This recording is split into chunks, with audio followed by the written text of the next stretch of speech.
Hello and welcome to your weekly topic-wise breakdown. Today we are going to be breaking down technology, a widely discussed topic in IELTS. So let's get started. And utilizing technology, I would now like to show you that there is free admissions counseling available.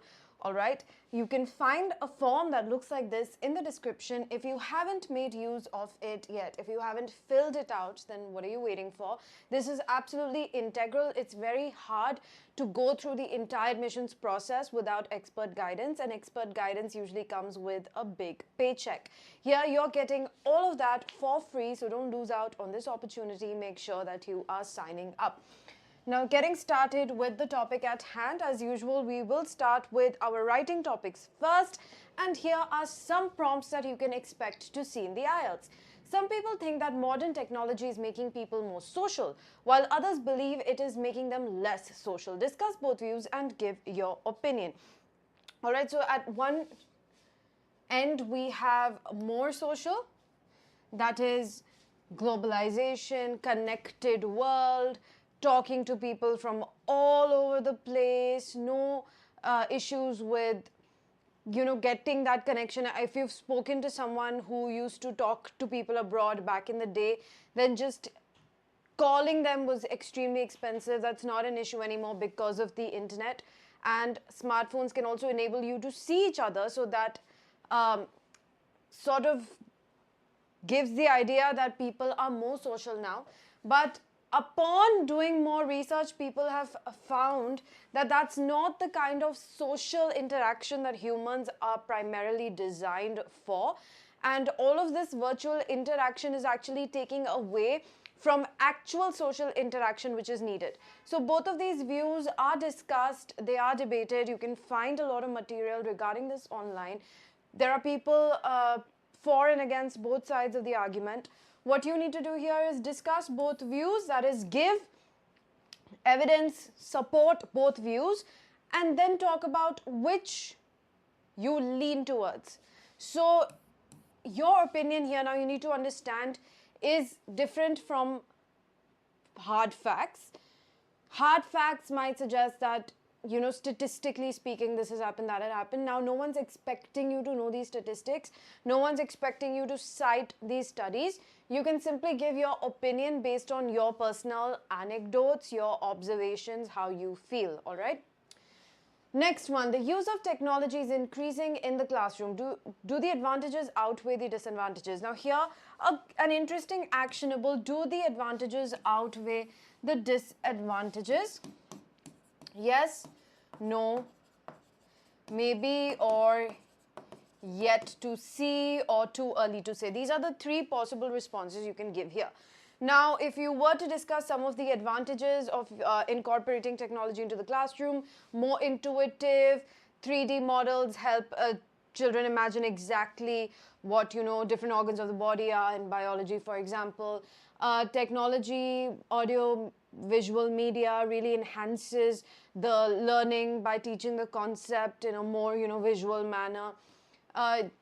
The use of technology for something like this as a medium where a digital board is helping me teach you on a streaming service which is on the internet. I mean, this is not classroom related, but this is also another example of incorporation of technology into learning that is very deeply attached to your personal life.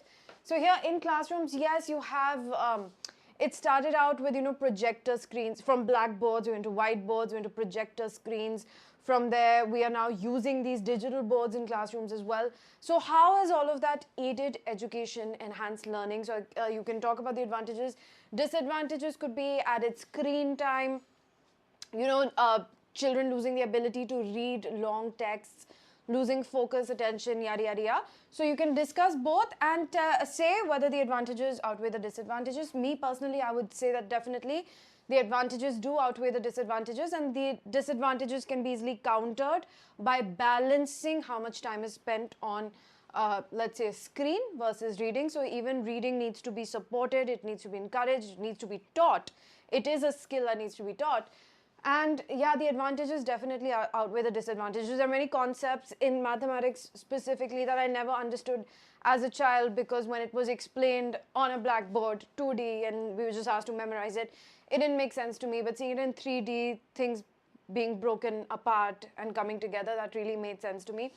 For example, the whole a plus b whole square, why is it a plus b whole square? To see that visually really helps, as opposed to just, take my word for it and memorize it. So I think the advantages definitely outweigh the disadvantages. That is my personal take. You can give a different opinion.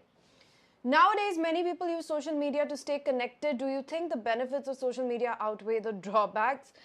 I am on the fence here. I don't know if the benefits outweigh the drawbacks. I just know that it's become sort of like a necessary evil in today's world.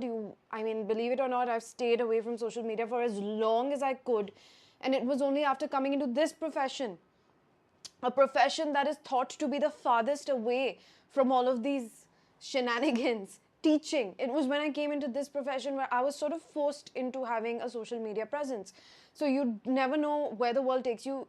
You won't believe it. I was an actor for a good part of my life, and of my working life, and I never had a social media account. I made an Instagram account last year. So I've been away from social media. I was that anomaly, that weirdo who was not on social media. And it was this particular profession that pushed me into it. So you never know where life takes you. I definitely don't think the benefits outweigh the drawbacks. And I think the actual benefits of social media is that everybody has a platform and a voice, and that sort of broadcast gives you power, in the sense that if you ever are suffering because of somebody, earlier, if you didn't have good contacts, legal aid, police help, all of this was very hard to come by. Thanks to social media, you have this level playing field where if your voice gets amplified, it will reach the right ears and action will have to be taken. That, I feel, is the only benefit. In terms of activism, I think there is a benefit of social media. Other than that, it's a disaster, in my opinion. So yes, a few harmless reels here and there for entertainment don't really make a huge difference in society, but the way it has sort of rewired our brains and our addiction to social media, constant scrolling, all of that has had lots of negative, had a big negative impact. And this is why perhaps Australia has banned the use of social media, including YouTube, for children under 16 years of age. So we are yet to see the kind of damage this is doing, and I'm specifically saying, neurologically and to the literal structure of our brain. If there are going to be any changes here, is it making us dumber? We are yet to see. Is collective IQ going down? We are yet to see. But I definitely, where we are right now, I personally think, no, the benefits don't outweigh the drawbacks, because even if you talk about, people having access to information, they have similar access to misinformation. So that has kind of negated the access to information, I feel. All right. Some people believe that artificial intelligence will bring more benefits than problems. To what extent do you agree or disagree? This is a to what extent question, and rightfully so, because this is a very delicate question. We don't really know what's going to happen. Everything is hypothetical. Everything is only based on predictions of people who have seen technology sort of shape certain aspects of our world before. The godfather of AI has warned against AI and said that it's going to be a disaster for human beings or humankind in general. So I don't know whom to believe. There are people, tech bros especially, who really vouch for AI. Companies are saving a lot of costs, but then people are losing their jobs because of it. So there is a flip side to everything. That's what you need to discuss in this kind of a question, and say, I would say I disagree to quite a huge extent. I don't think AI will bring more benefits than problems. I think it's going to bring about a host of problems that we are not right now equipped as a world to deal with. So I would disagree to a great extent. All right, with the rise of online shopping, many people think physical stores will disappear. Do you agree or disagree? I think it is already happening. We can already see this happening around us, not so much in India, but in America, a lot of physical stores have shut down because of online shopping. And maybe this is just like a progression and evolution. We've seen a lot of things shut down in the past because of the industrial revolution, because of the advent of machines. A lot of people lost their professions. So these stores shutting down, this could be a part of the natural progression of the world. Some things have to die, some things have to become redundant in order for new innovations and technology to come about. Do I agree? Yes, I do agree this is happening. The only kind of stores that will remain open are like the novelty stores, where it's not just about shopping, it's about an experience. Because the ease of shopping online, we all know how much easier, how much more convenient that is. But people still crave an experience, and I think those kind of novelty stores that offer an experience, for example, Hamleys, why do you think that's a store that's still so popular? Because parents take their little children need some sort of tactile activity, they need something to do, something to distract them, something to keep them occupied, and Hamleys offers just that. Apart from retail, you can also play with the toys, you can try things out. The attendants there are doing all sorts of weird things. So those kind of stores, yes, they will remain, but they might also become more expensive. Online shopping is definitely taking over. Next, some people think that the internet should be controlled by the government, while others believe it should be free for everyone. Discuss both views and give your opinion. I do think internet should be free for everyone. Government should absolutely not be controlling the internet.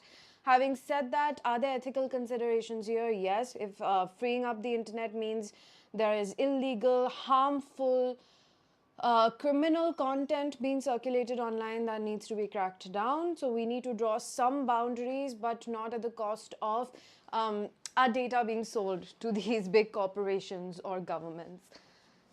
Lot to say about this, but I don't want to mar your opinion in any way. I don't want to influence your opinion on this, but this is something you should really, really research and read up on.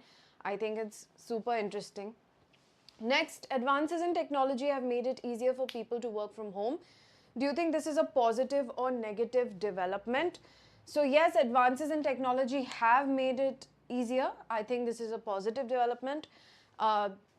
Things that don't require somebody to commute for long hours, things that a job that doesn't require someone to physically be present. I think going through the burden of relocating, being away from family, incurring that expense is unnecessary. If work from home is possible, it should be encouraged, it should be enabled. That is my personal opinion. It is a positive development. Some people crave that social interaction at office. They want to get up in the morning, have a routine, dress up, go somewhere that's not their home. But those are things that can be handled in a different way. You can work from a cafe. You can if you're getting really bored of working from home, you can always get a co-working space. So there are things to work around that, but the amount of flexibility and control over your life that work from home provides is unparalleled, and so I will definitely think it is a positive development.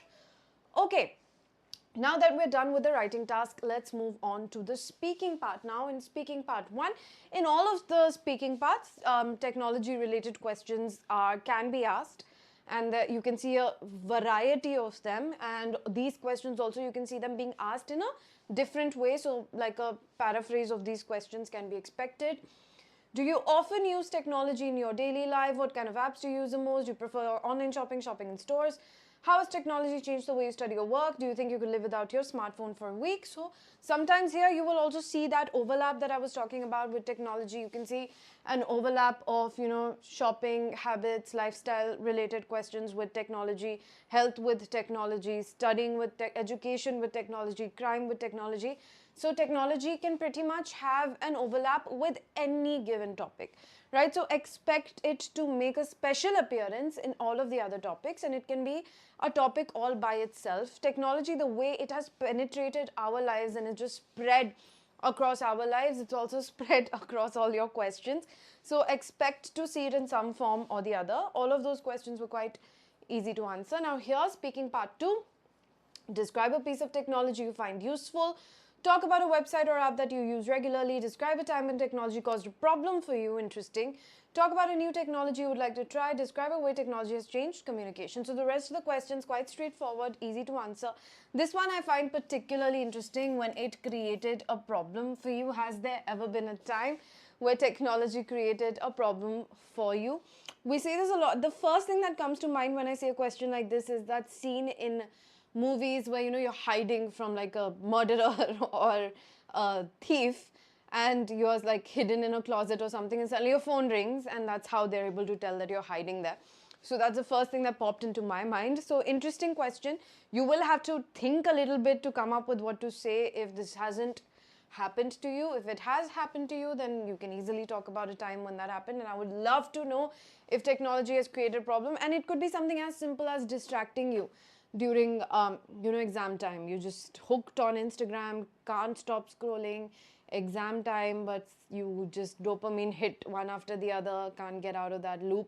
So that the problem can be as simple as that. It could be very grand. It depends on you. So I would like to know if any of you have any interesting stories related to this. Please do drop them in the comments. I would love to read them. Okay, now coming to part 3. Do you think technology has made life easier or more complicated? How has technology changed the workplace? So these are, again, you know what to expect for part 3, and we sort of discussed this in the past as well, so I don't want to go into detail. If there's something that I feel like I haven't discussed with you before, we'll go into detail for those. What are the disadvantages of children using smartphones too much? Now this here, citing that Australia law that children under 16 cannot use social media, can be an interesting addition to a question like this. There are major disadvantages. Children these days are not able to develop, the social skills that they need, because all of them are iPad, TV, phone. They don't have their meals. And I also read an interesting study about the importance of boredom and why boredom is really good for our brains. And so you can find information about that online as well.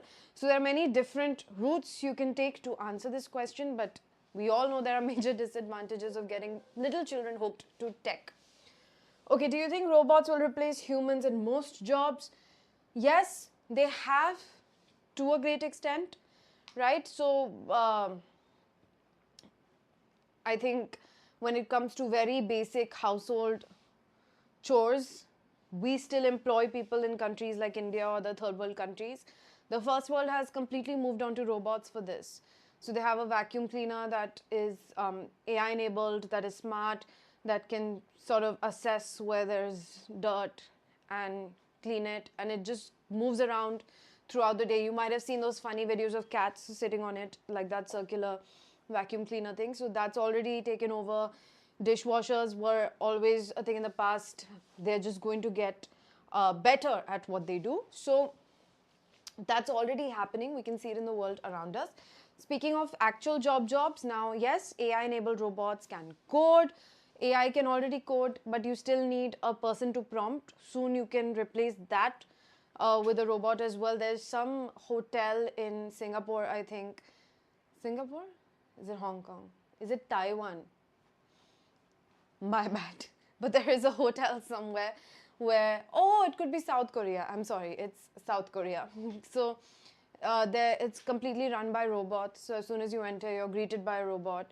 A lot of these places that are very tech savvy have, even if drive-thrus are not a big thing in India, but even drive-thrus have these sophisticated machines where you can place your order and then it just comes on its own. Minimal human interaction. So it's already happening. And as robots get more sophisticated, they get better at what they do, it's only going to keep increasing. So yes, I do feel robots will replace humans. I don't know if in most jobs, but definitely in a lot of jobs.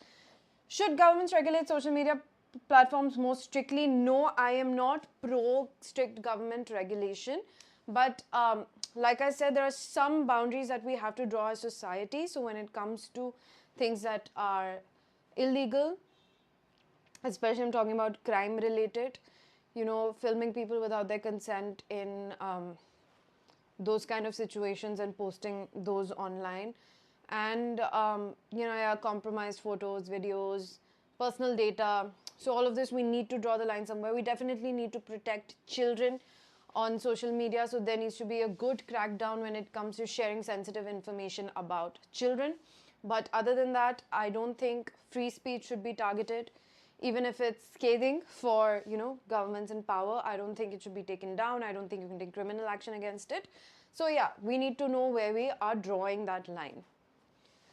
Okay, so now that we've gone through all the different questions we can expect, here is some key vocabulary that you should know so that your lexical resource score goes up in both writing and reading.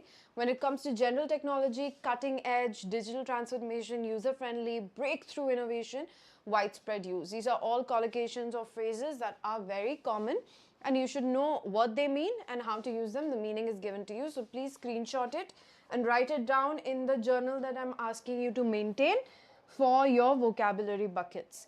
Then we have internet and social media, cybersecurity threats, online privacy, virtual community, digital footprint, information overload. Artificial intelligence, machine learning. What is the difference between AI and machine learning? You should know that. Job displacement, human oversight, ethical concerns. E-learning platforms. What is this where you are right now? It's an e-learning platform. Remote working. What is it that I'm doing right now? Remote working. Technological literacy. Online collaboration. Productivity tools. Okay? And finally, screen addiction. Screen time is another phrase. Sedentary lifestyle. Blue light exposure. The kind of light that is emitted from screens. To protect ourselves from it, there are also like those blue light glasses, blocking glasses. And that's why people say if you have trouble sleeping, at least 1 hour prior to going to bed, you should just switch off all technology, wearable devices, and telemedicine. Okay, so these were all the different things that you need to keep in mind when it comes to technology. Now, this is by no means a full, complete list. It is quite comprehensive in the sense that we've checked a lot of different boxes, but you can still expect some random question based on recent developments. So when it comes to a topic that's so relevant to our lives like technology, I would definitely recommend just keeping up, being updated. You don't have to read the newspaper if you don't want to, if you absolutely refuse to. You can keep up through social media, follow good accounts on YouTube and Instagram, and you will know all the different information. When it comes to technology and environment, that overlap is also very important. How is AI affecting the environment, the kind of water that's required for these servers to keep up, yada, yada, yada. There's a lot of talk about this, so please make sure you are updated with all of this information. And that's it from me today. If you find these videos helpful, don't forget to share them with your friends, share them with your cousins, share them with whoever can benefit from this.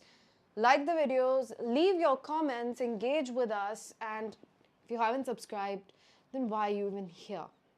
Also follow us on Telegram so you don't miss out on updates, but most importantly, take care of yourselves. Bye-bye.